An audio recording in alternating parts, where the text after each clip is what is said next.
আমি চিন্তা করলাম যেই সন্তান নিষ্পাপ জমারে আমাকে রহমান ও রহিম বলে, আমি কিভাবে তার বাবাকে কবরে আযাব দিতে পারি? আমি সাথে সাথে আযাবের ফেরেশতাকে ডাক দিয়ে বললাম, আযাব বন্ধ করো, রহমতের ফেরেশতা রহমত দিয়ে ভরপুর করে দাও। সাইয়েদনা ঈসা রূহুল্লাহ আলাইহিস সালাম বেশি সাইর ও সফরের মধ্যে থাকতেন। উনি একদিন সকালবেলা সফরে বাহির হয়েছেন, প্রতিমধ্যে দেখলেন ওনার একজন উম্মতের কবরে প্রচন্ড আযাব এবং শাস্তি চলছে। নবীগণ উপরও দেখেন, ভিতরও দেখেন কিনা।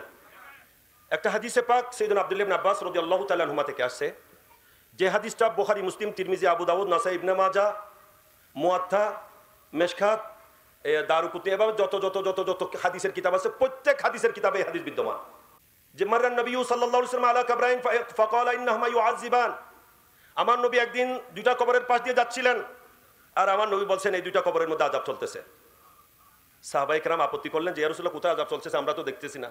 এই কথা বললেন, বলেছেন না। কেন? কারণ সাহাবায়ে কেরাম জানতেন নবী আর আমরা এক সমান, নবী যা দেখে আমরা তা দেখি না। তো ঈসা রূহুল্লাহ আলাইহিস সালাম উনিও কবরের উপরও দেখেছেন, কবরের ভিতরও দেখেছেন কবরে আযাব চলতেছে। উনি কতদূর যাওয়ার পর মাথায় আজ হঠাৎ করে ওনার চিন্তায় আসলো যে আমার উম্মতের কবরের মধ্যে এইভাবে আযাব চলতেছে দেখে আমি তো চলে আসলাম, এটা তো উচিত হয় নাই।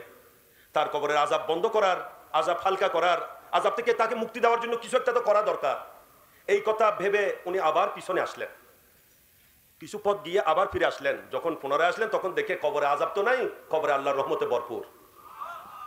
আশ্চর্য হয়ে গেলেন যে আল্লাহ, আমি কি ভুল দেখেছি?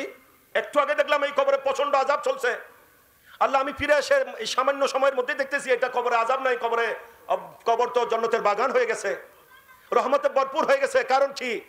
আল্লাহ বলেন, হে ঈসা, ভুল দেখো নাই, সত্য দেখেছো। তো আল্লাহ কিভাবে হলো এই ঘটনা, এত ব্যতিক্রম সামান্য সময়ের মধ্যে কিভাবে হলো? আল্লাহ বলেন, জেনে রাখো হে ঈসা, এই বান্দা দুনিয়া থেকে যাওয়ার সময় তার স্ত্রী গর্ভবতী ছিল।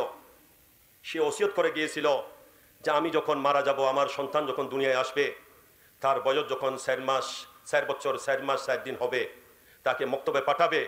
সে যাতে মক্তবে গিয়ে ইনজিল শরীফ পড়ে, তওরাত শরীফ পড়ে, আসমানি কিতাবের শিক্ষা গ্রহণ করে। তো বলে যে আজকের দিন তার সেই সন্তান ভূমিষ্ঠ হয়ে দুনিয়াতে এসেছে, 4 বছর 4 মাস 4 দিন হয়েছে। তার স্ত্রী তার ওই মাসুম সন্তানটাকে মক্তবে পাঠিয়েছে। ওই ছেলে 4 বছর বয়সের ওই ছেলে যখন হুজুরের জবানে পড়তেছিল বিসমিল্লাহির রহমানির রহিম, কি পড়েছে?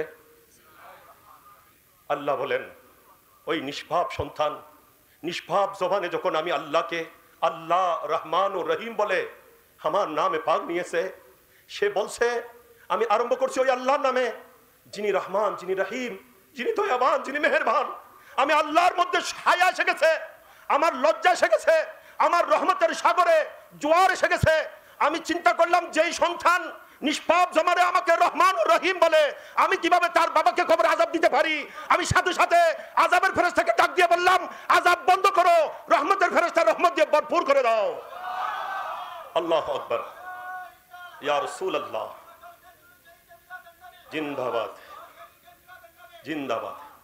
তাহলে বিসমিল্লাহির রহমানির রহিম একবার পড়েছে ছেলে, বাবার কবরের আযাব বন্ধ হয়ে রহমতে ভরপুর হয়ে গেছে। বরকত সুবহানাল্লাহ।